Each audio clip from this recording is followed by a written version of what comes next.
Have you ever felt a gap between two versions of yourself? There is the person you are right now, living your daily life. Then there is the person you wish you could be. You might exercise regularly. You might eat healthier meals. You might finally learn that new language. You might see this person reading more books, or spending less time scrolling on their phone. It is a common feeling. Most of us have goals we want to achieve. We have things we think we should be doing to improve our lives. The distance between these two people can feel vast and discouraging. You decide to make a change. You feel motivated and full of energy. For a few days or even a few weeks, everything goes well. You become that person you wanted to be. You are consistent. You put in the extra effort. You feel disciplined and strong. But then, slowly, you start to slip. An old way of doing things creeps back in. Before you know it, you are right back where you started. This cycle can be incredibly frustrating. With each attempt that ends this way, you might feel more and more annoyed with yourself. It is easy to fall into the trap of self-blame. The internet is full of hustle culture messages that tell you failure is your own fault. They say if you did not succeed, you just did not want it badly enough. This idea suggests that the only thing missing was more willpower or more desire. But this view is too simple and often unkind. The truth is that real, lasting change is genuinely hard for everyone. Our brains are not designed for sudden, massive overhauls. Understanding why change is so difficult is the first real step toward making it easier. So, let us put aside the idea that you have failed because you are not good enough. That is not the whole story. The problem is not a lack of willpower. The problem is often the strategy. We try to make big, sweeping changes that go against the very nature of how our minds work. We try to force our way through relying only on motivation, which is a feeling that comes and goes. There is a much smarter, kinder, and more effective way to build the life you want. It starts not with a giant leap, but with a single, tiny step forward. To understand why change is so hard, let us use a metaphor. Imagine your brain is a vast and dense jungle. Every time you think a thought, make a decision, or perform an action, it is like trying to forge a path through this thick undergrowth. The first time you do something new, it is incredibly difficult.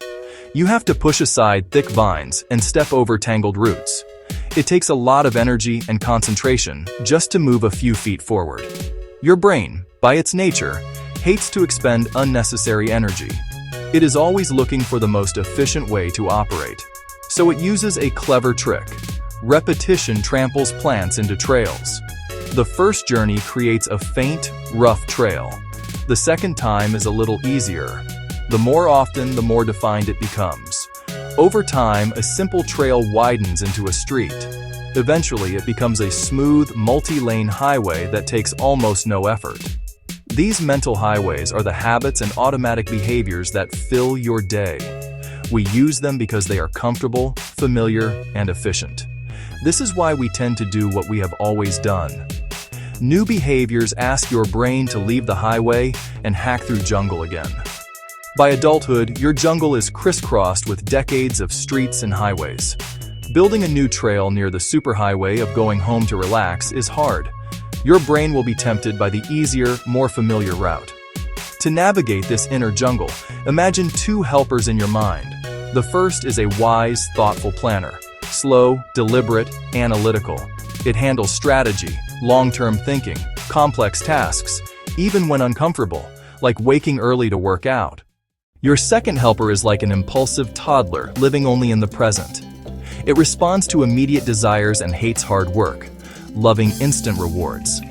When it notices a familiar trigger, it steers you to the easiest highway, leading to a quick reward. If you get coffee every morning, it screams for the cookie, because that is what you always do. They are not enemies. They are meant to work together as a team. Outsourcing repetitive tasks to habits frees your planner for important challenges. So do not fight the system. Use these energy-saving mechanisms to your advantage. Use the planner to design a tiny path, then teach the toddler to love walking it. Routines versus habits. What is the difference? A routine is a conscious sequence you repeat because it works. Guided by your planner, it is deliberate and goal-directed. Wake up, shower, get dressed, make coffee. Each step a choice to reach an outcome. A habit is automatic. Actions you do without thinking after enough repetition. You just do it. Habits are fired by triggers: time, location, preceding action, emotion, or people. See your phone, the trigger, and you unlock it. The habit without thinking. The key: transform a deliberate routine into an automatic habit fired by a reliable trigger. How to build a new path, one tiny step at a time. Do not force change with willpower. Gently convince your brain the new behavior is not a big deal. Anchor a tiny, specific action to a solid trigger. After I brush my teeth, I will do 10 squats. Repeat daily, celebrate small wins, be patient, and remember, change is a direction, not a destination. Start today.